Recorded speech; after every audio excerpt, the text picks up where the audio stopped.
Welcome, everybody, to the first episode of 6 Months Left to Live. That is true. 6 months. I think we all have 6 months left to live. I am Hank. I'm going to be your host of this podcast, and I'm going to give you some laughter.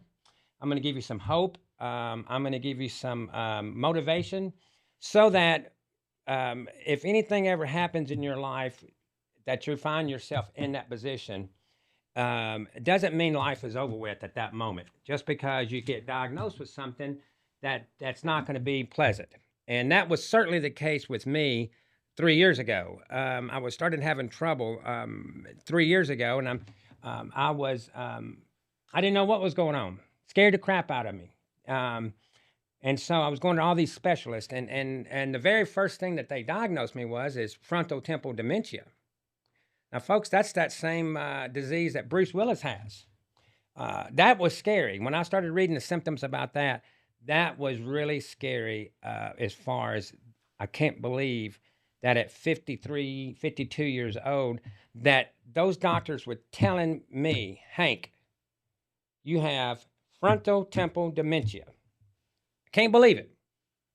And there I was with a wife that I adored, 3 kids that I adored, a fantastic job, making a boatload of shit money, living in South Florida, moving from Tennessee to do this job. And now these doctors are telling me that I have frontal temporal dementia at 52 years old. That's a tough pill to swallow. That's hard to swallow. And someone like me with a big personality, I didn't know what to think. But that was the case. That's what happened. And so then, literally, after that diagnosis in September, literally a month later, at the end of October, with more testing going on, they came back and said I had early onset Alzheimer's. Holy shit. Alzheimer's? What? At 52? You got to be kidding. Alzheimer's? So let me get this straight to myself. And I was telling my wife this. I've been diagnosed with frontal temporal dementia and Alzheimer's within 2 months. And I got 3 kids. And I don't know what I did to deserve that diagnosis. I don't know. But I was mad as hell. I was mad at God. I was mad at myself. I was mad at the world. I was having to give up a job that I adored.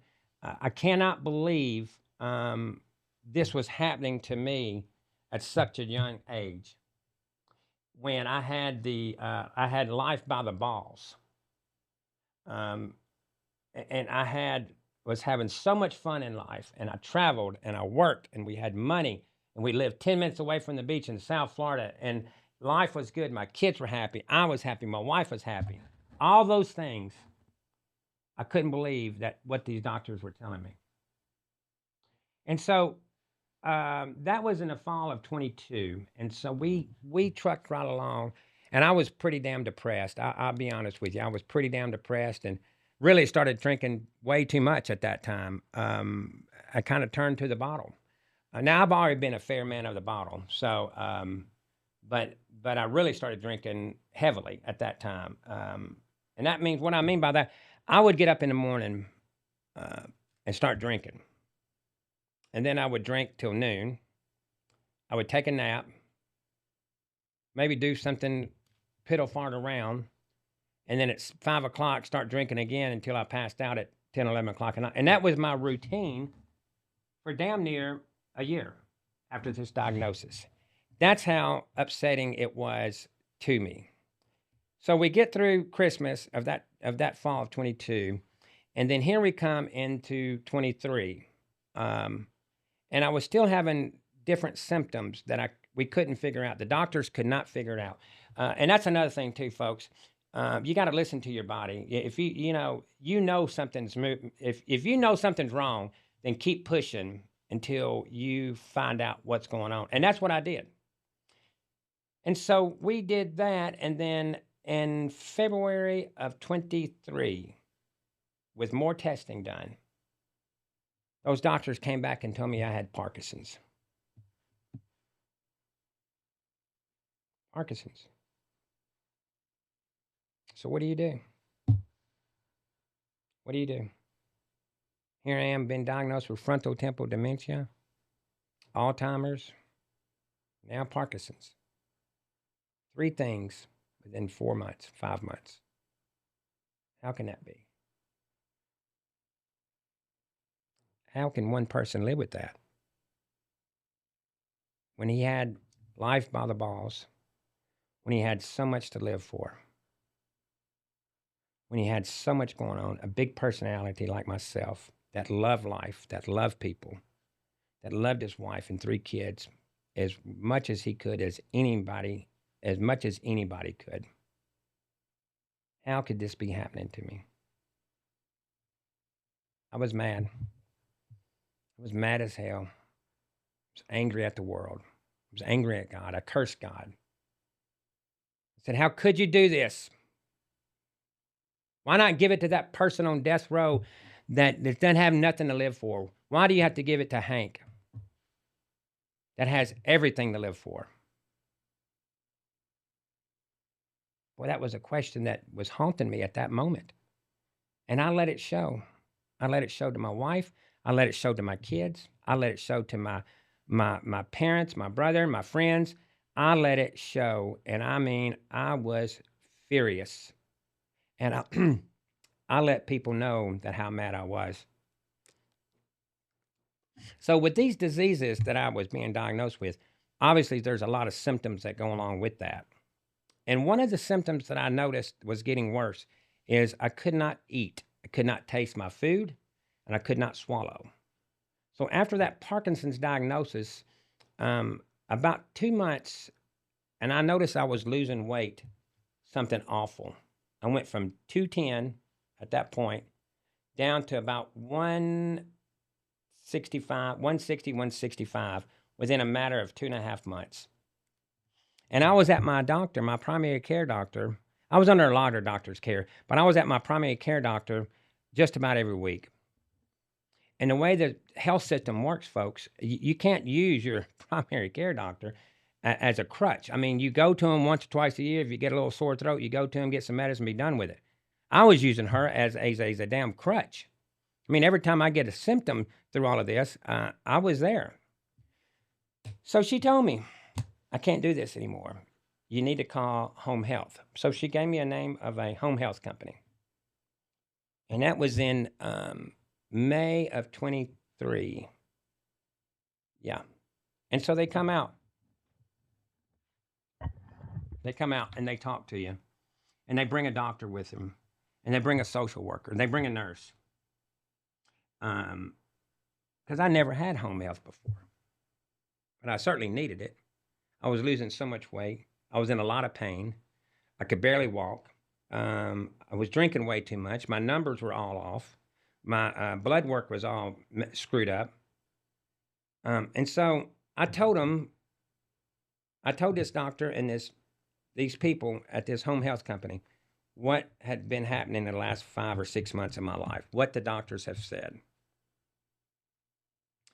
And they said, okay, we'll get back to you.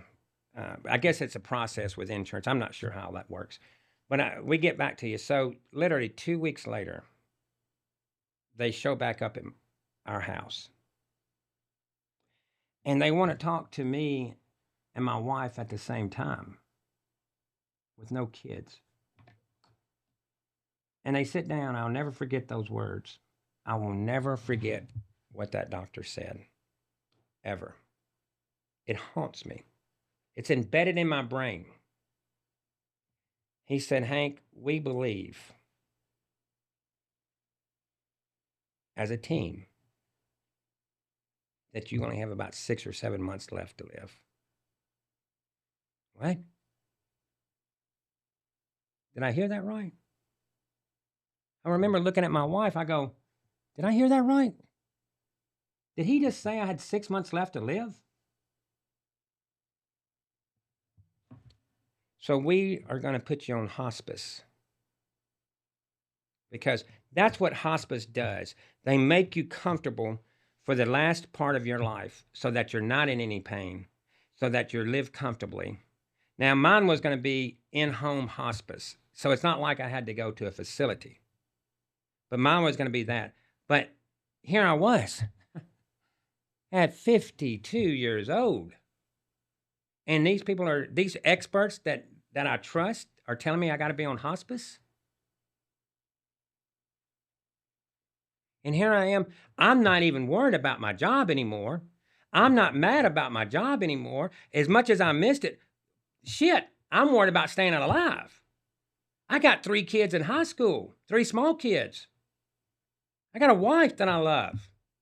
I got a life that I love. I got great friends, great family. I got all those things that matter to me, and I had a lot to live for. And now these people are telling me that I had 6 months left to live? How can that be? How can that be? I don't understand how that can be. I don't. But that was the case. So I had to do some rethinking here. I had to really kind of come to face my demons with this. Obviously, I was drinking a lot of booze at that time.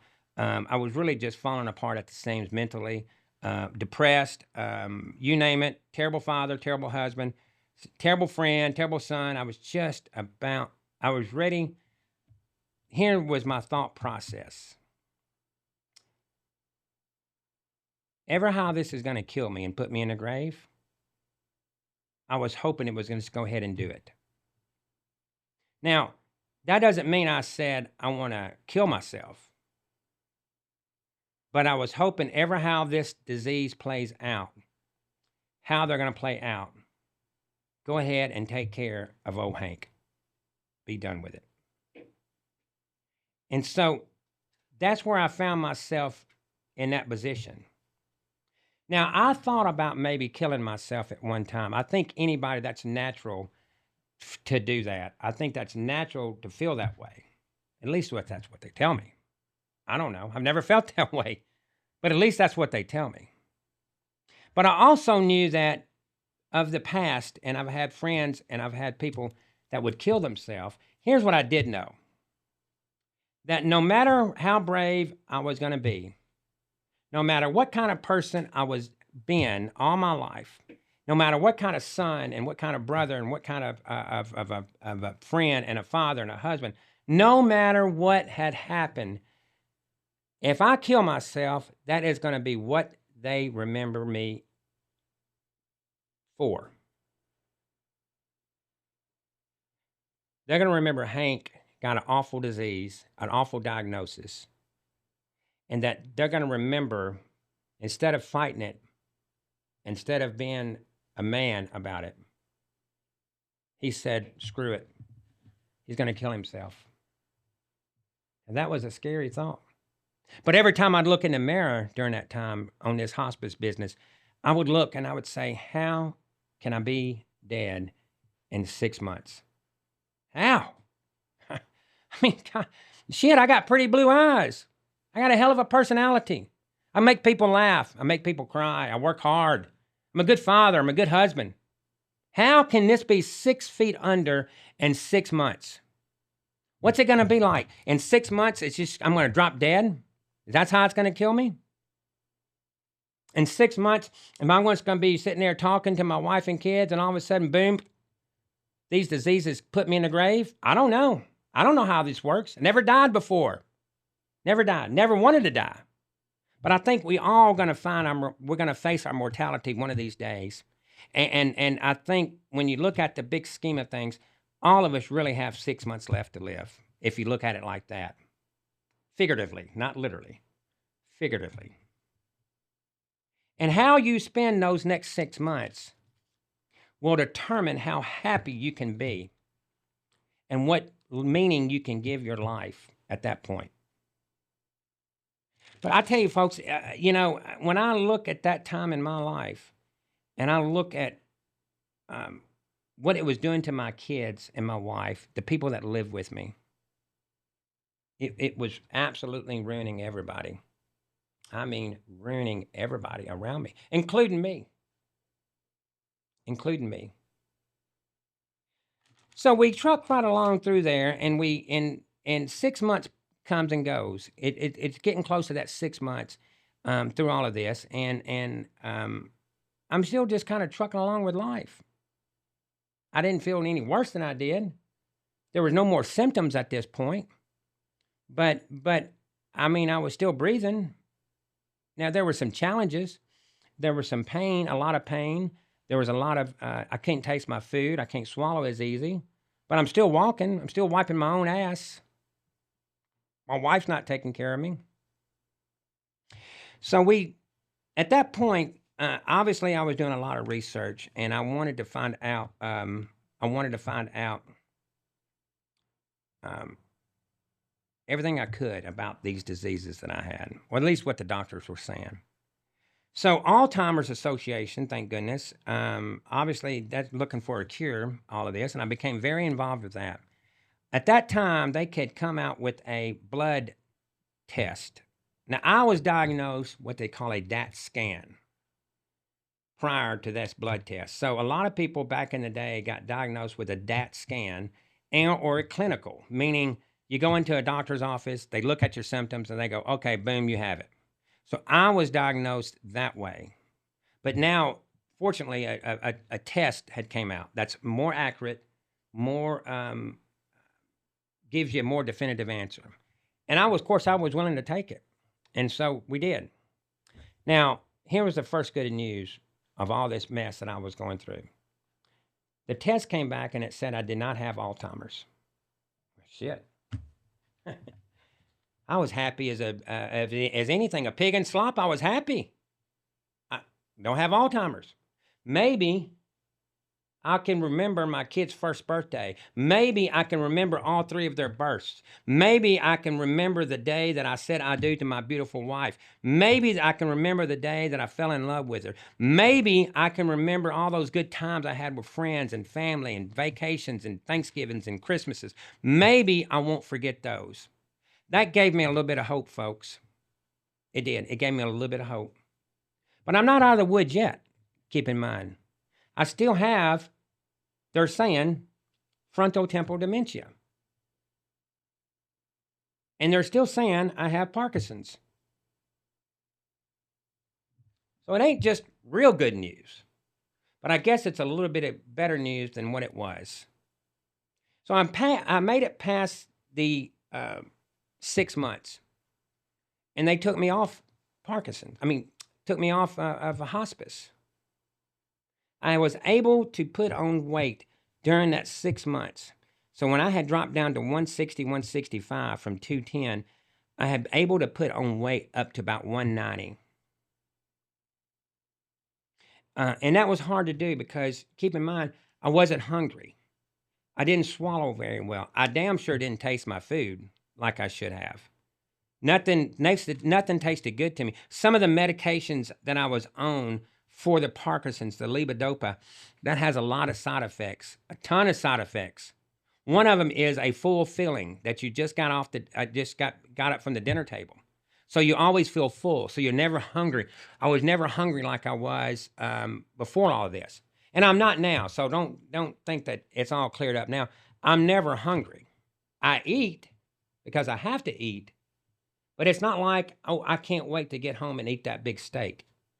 I don't feel that anymore. I don't. And it's a shitty feeling. Trust me, it's a shitty feeling. But that's where I found myself at. So I was able to put on some weight. And I did that. I had to go back to my roots in my Tennessee life. I had to figure out a way to put on weight and be able to taste my food so that I even felt like eating. And a lot of people think this is gross, but all my friends and my family know this. So I started cooking beans all the time. Pinto beans, white beans, lima beans. I started cooking that. And when I say I cooked it, I would cook a pot every other night, eat it for supper that night, and then get it up and eat it for breakfast and lunch the next day, and then cook another one that night. And then I started putting hog jaw in it. And people that don't know what hog jaw is, that's pork, but it's the jaw of a hog. Real flavorful, real meaty, real lot of protein. And sure enough, I did this for 2 weeks and I saw my weight going up and I started feeling a little bit better. That's how I was able to get out of that losing that weight, I don't know what you call it, losing that weight scenario, so that that was the reason I was on hospice. And so I was able to do off that. And so that's what I did. That was my life consistency for 7 months. I ate that 3 times a day with hog jaw. But I was still drinking too, folks. I mean, I was drinking like a son of a gun. And so my wife, the beautiful person that she is, knew how upsetting I was. So during all of that time here, and right around that 6 months coming up, all these friends that I had all these years, I wanted to say bye to them. Because really, that's what I was told, I'm dying. And so all these friends that I had all my life was coming down to South Florida. And we would hang out, and we would go do stuff fun. And we would do this, and we would do that. We'd go to the beach. We'd go out to eat. We'd go out drinking. We did everything that we used to do all these years.